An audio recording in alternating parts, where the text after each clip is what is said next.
మాకు యేసుప్రభు తెలియదు. ఏం తెలియదు మాకు? మీకు యేసుప్రభు పుక్కటి దొరికాడు, నాకు యేసుప్రభు తెలియదు. मैं तो गोरा हूँ, मेरा दिल तो काला है. क्या बोला? చూసే నా ముఖ చర్మము ఎర్రగా ఉంది కానీ మా ఇంట్లో అందరు ఎర్రగా ఉంటారు. నా ముఖం ఎర్రగా ఉంది కానీ నేనే కర్రని. మా ఇంట్లో అందరు తెల్లగా ఉంటారు కానీ నా హృదయం మాత్రము నల్లగా పాషాణము మసిబొగ్గులాగా ఉండేది. ఏం బొగ్గు? బయటికి చర్మం తెల్లగా ఉంది కానీ హృదయం బొగ్గు.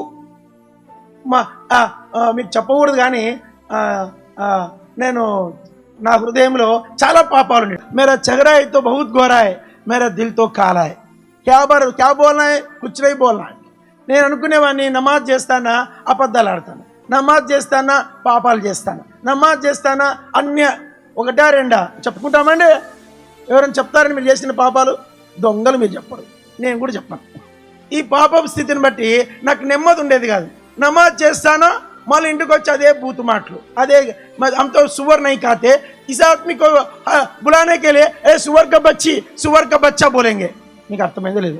మేము ముస్లిమ్స్ పంది తినరు కానీ ఏమంటారు? ఒరే పందినా కొడుక, ఓ పంది కూతురు అంటారు. వాళ్ళు పొద్దున్న లేస్తాను పిలిచేది పందే.